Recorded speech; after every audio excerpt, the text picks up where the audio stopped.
How do I adapt to the enemy team, especially if I'm being fully counterpicked? Is it even possible to do? Well, as Psylocke, she's one of the most flexible and powerful characters in the game because she has the ability to be played in so many different playstyles. This is a character that you absolutely can one-trick. However, you cannot one-trick a particular playstyle. And in that case, many players find themselves saying, if I play a Psylocke, I have to dive or I have to flank. However, if you're playing into a comp like this comp is crazy for Psylocke as far as being possibly the worst thing she could ever play into. You have Namor for anti-dive, you have Penny for anti-dive, and when you finally get there, you have Soul Bond with Adam Warlock, you have Bubble from Magneto, and even Freeze from Luna. There's basically nothing you can do as Psylocke.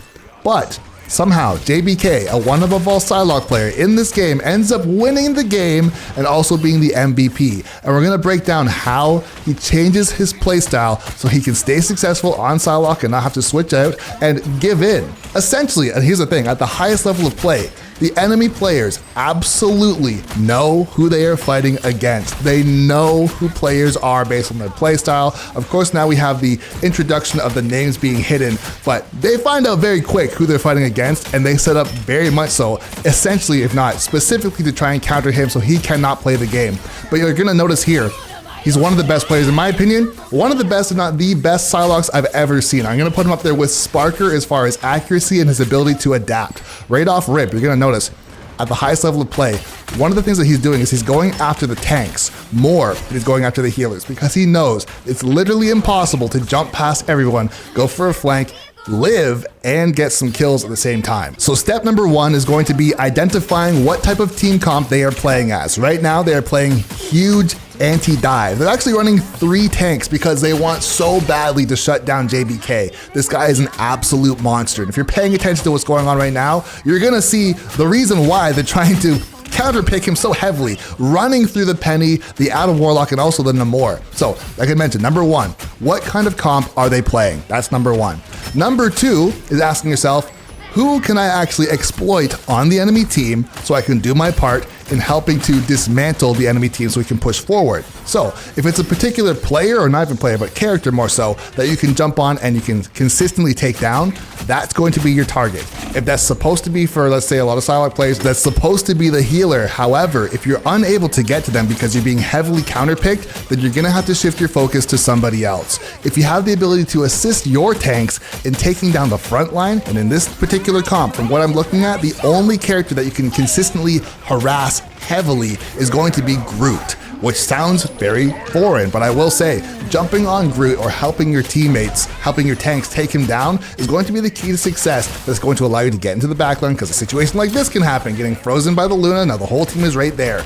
Unfortunately here, you're going to have to back up a little bit. He does have the Luna ult helping him a bit here, also a thing pushing up too, but trying to get in on the healers, even though as crazy as it was, this player he's a menace, bro. I'm gonna say, trying to get onto the healers, he was able to get the Luna, but you're gonna notice every single time he tries to jump into the back line, the Avengers quite literally are there to stop him. So the game plan here, once he's identified the different team comp and who is the weak link on the enemy team, that is who he's going to go after. In the case of this particular game, for JBK, it's going to be the tanks. And just because they're the weak links doesn't mean that they're bad players. Just because they're the weakest link doesn't mean it's gonna be easy, but that is going to be the key to success to allow him to then have the privilege of getting into the backline.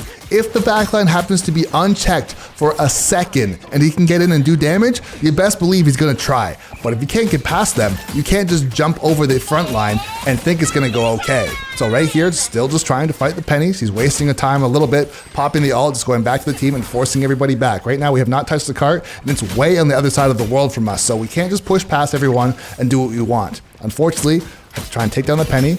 Just trying to put shots on. JBK knows what he's doing too. He's not building ult charge here. He's trying to pave the way for the rest of his team, still being a team player as well. As his ult, let's see what happens here. All of the tanks pushing up front. And here's the thing, the enemy team is playing a very strange team comp with the triple tank, the 2 healers, and the Namor because of JBK. He is so ridiculous. Unfortunately, here going to go down. Everyone is focusing him. Everyone is counterpicking him. So he's gonna have a very rough life, but he knows what to do to adjust. And so you gotta ask yourself, if you're being focused this hard, what could you possibly do as the adjustment. A lot of players, including myself, if I can stay on Psylocke, I'm gonna do it. I don't want to play my secondary character or a character I'm not quite as good as because I'm giving in to the enemy team. In some cases, you genuinely have no choice, but like I had mentioned, the flexibility that Psylocke has, she has the tools and the speed and the damage output to actually be played into any comp. We saw it in yesterday's video against the double dive with the Hawkeye, and you're seeing it right now. Having a chance right here, wrapping around. Also notice, in a comp that's much more difficult, my God, by the way, just kind of crazy right here with these kills is coming on the Namor. Namor on height now twice getting killed. But against more difficult comps, you see the Psylocke players holding onto their ult substantially longer. Now using his ult here, able to help getting down the Magneto and not trying to push onto the Invisible Woman. Nice little 1v1 right there. She was in shambles no matter what, so she's kind of just gonna go down. But notice, compared to the Sparker video from about a couple of weeks ago, I keep on referring to it because it was some of the craziest gameplay we'd seen to date.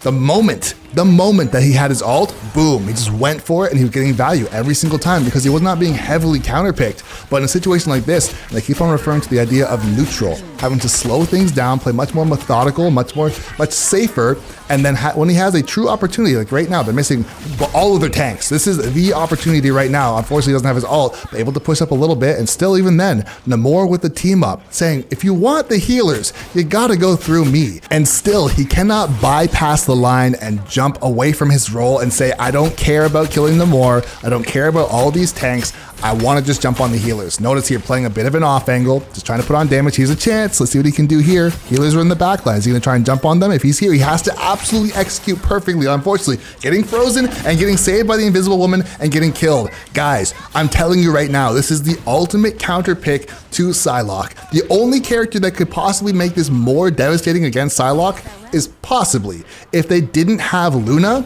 Actually, you know what? With the Namor, they have to have the Luna. I was going to say, if they had Loki. Loki is basically impossible because when he drops his pools, your ult is now useless. But this is basically it. It's either you have Loki instead of Invisible Woman, or you have this comp. Against Psylocke, you basically can't play.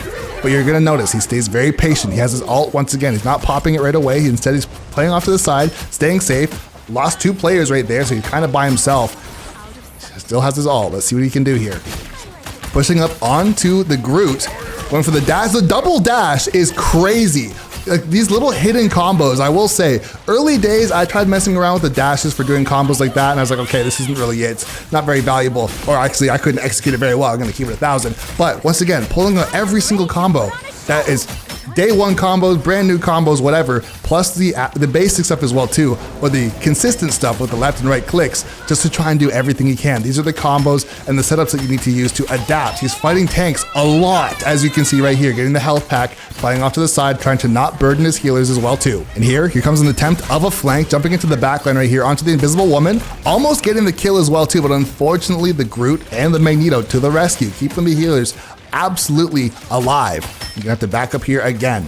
Tried to go for a second attempt right here, but here, a Penny, and I will say this too, Penny gets a bad rep as far as like not being a very good tank, but the mobility of this player, even early on in this gameplay, you saw the Penny up on height, on the bridges, on the rooftops, played in a very specific way, once again, to shut down the Psylocke. It's not frontline Penny just standing in a nest blasting straight forward. They are specifically saying, please don't let JBK play the game. Please stop him. Notice the firepower in his direction. And right here in overtime, this might be it right here. And right here in overtime, it's super close as I say it. JBK almost making it back to the point right here, but he can't really get on as the tanks and basically everybody's up. His whole team is down, and just like that, that is gonna be as far as they're gonna make it here on offense. Now, I really want you guys to pay attention to how things go down on defense, because this is insane. So here we are on defense. And if I'm JBK, the number one thing that I'm gonna be paying attention to is, obviously, are they still playing anti-dive? Did any of the characters change? And if they did change, do I have a new target? Since we're watching a replay, we know for a fact, no, nothing has changed. But if he's up on height like this, he's waiting to see who's gonna come around the corner and who his target is going to be. Is he gonna have any chance to play Psylocke the way that he wants to play? Or does he have to switch up the play style again? Once again, mobile Penny up on height, but the combo's coming out. Does he get the kill? He doesn't get the kill, but basically dead.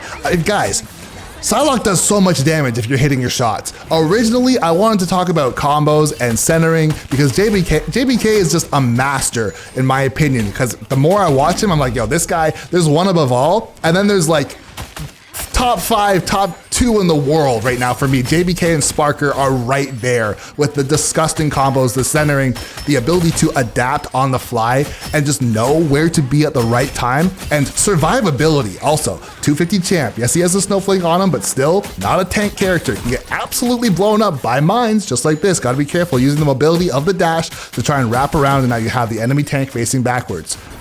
Able to get that nest out of there. Actually, Penny, I think, just replaced it, moved it around. But here, just trying to slow down the offense. Still in the backline, having Snowflake, also having ult. Gonna grab the health pack, get back up on height, and let's see if he has an opportunity to try and get into the backline here. Once again, they are not even playing anti-dive. They're playing anti-JBK. There's the bubble. There's the shield from the Invisible Woman. Like I said, no value. And it's not because he's bad. It's because they're doing everything to try and shut him down and say, you cannot play. If you play, we lose. And we don't want that. This is a ranked game, one above all, we want to win. So they're playing flawlessly coordinated on the offense right now, trying to shut down JBK. There's the Penny Nest just to be a bastard, bro. No, sorry to cuss, I'm just gonna be honest. Just to throw it up there to say, JBK, if you try and take height, this is for you, deal with it. But here he is, pushing back up on top again. There's the Penny, playing off angles. Now dropping onto the point. And JBK having to play a little bit of range here, not too much, but now trying to fight against the group because he knows if he jumps on the healers, he's gonna have a bad time, potentially get walled off as well too. We haven't talked much about Groot as far as being a threat for the backline, but of course, being able to wall off a player who uses all their dashes to get in can be a disaster for Psylocke. So now playing on the side here, trying to put some damage onto the Groot. Going for the health pack here, now finding himself on the wrong side of town, kind of in a weird 1v1. Of course, the healers are right there. It's an unwinnable fight. Gonna get the help right there. I think it was on from the Namor to help take down the Penny. Now we got Namor versus Solid. Guys, the combos are ridiculous. I know it looks like basic stuff, but it's the timing, the centering, not missing, the reaction time, and actually getting the kill before he could even use his shift. So here we are. Back on the left side, trying to go for a flank. We have the ult as well, too. Gonna go for a combo. I do like that attempt. He went for the guys, this is crazy overkill saying, guys, JBK, shut up. We don't want you to play the game. Guys, Luna got bubbled. She got the shield. And they used Invisible Woman ult to say, you cannot play. We don't want you to kill anyone, and they are doing a very good job on the offense, I will say. But even with that being said, JBK is basically a one-man army. He's taking the attention of everyone, trying to slow them down, because when he jumps into the back line, everybody turns. They are mortified, petrified, terrified, any other affied word you want to say, because if he has his way with the healers, it's lights out, and they know that. And as I say that the enemy team is going to get the first point here, now pushing into point number 2, playing up on height for a second. JBK is now thinking to himself, okay, I'm trying my best to get into the back line. Basically, every single time I've gone into the back line, I've died, or they've ulted and protected their team, or if I've wasted my ult, essentially, because they're protecting their back line so well with basically triple anti-dive. So what do? Go back to fighting the tanks. That's a good burn down right there with the help of the Hela to get rid of the Groot. The enemy Luna did pop the ult right there. Also, both Lunas popping ult now. But it's a 6v5 situation right here. Still fighting the front lines, trying to build that ult charge. JBK now has his ult. He's gonna be dashing away here for a second.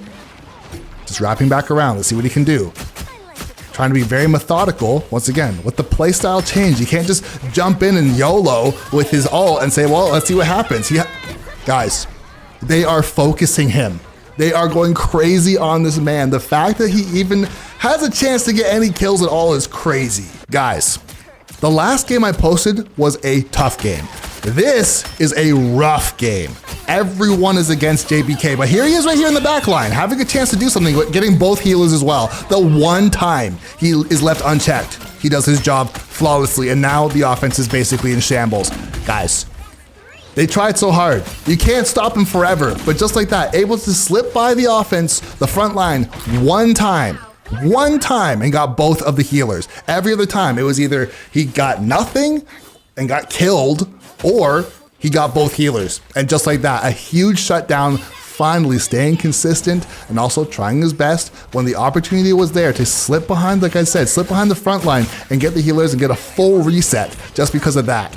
You gotta give props to the offense though, I will say. They have been doing their job the majority of the time and they are marching. But as I say right here, we got a 1v1 with the health pack as well. Unfortunately, you're getting stuck And just like that, you hate to see that for JBK getting stuck on the corner right there and going down to the enemy Namor. But here we are, JBK pushing out one last time. So only 20 seconds left on the clock. And like I had mentioned, it's been a nightmare for him. He's been doing exceptionally well, I will say, even into a counter dive. This guy is Superman in the wrong game. I'm gonna be honest. He's just jumping in and still finding value because like I'd mentioned, he's not flanking miles around the entire team. He's focusing the tanks. He really is. Yes, there's 3 tanks. I'll give you that. He focused the tanks basically the entire game until there was that one crack in the armor where he's able to get in, get the ult, shut down the entire backline, and solidify the game. And guys, just like that, a very hard fought, one above all game by JBK, and he is going to be the MVP with 31 kills and only 9 deaths. So what can we take away from all of this? The number one thing we have to take away is that this game is closer to a fighting game than a shooting game, as far as there are genuine matchups on how you fight every single character. If you're fighting Penny, you have to fight at range. You have to continuously be jumping as well. If you didn't notice, he was jumping quite a lot when he was in the nests to make sure that he wasn't taking damage from the mines. If he had a chance to fight Namor, he tried to take him out as quickly as possible before he could throw down his squids, hit his shift, and then get killed by the squids. If he's fighting against the Groot, he was trying his best to get as close as he possibly could to fight him because Groot does not have a headshot multiplier as a tank, so he could get as close as he could, get those combos, try and land his own headshots, and also even using the dashes for movement to try and make him miss. And then finally, when it came to the healers, he essentially fought the healers exclusively with his ult. And the reason for that is because, of course, if you finally get a chance, this is him running for a touchdown saying there's nothing but green around him. If he has the chance to get in there, he has to get that value. When he was successful, the entire team crumbled. And guys, if you enjoyed the video and you feel like you learned something new, please be sure to subscribe to the channel as I'm dropping videos on pro players daily. And once again, this is MOS Trick saying thanks for watching the video and have a great rest of your day.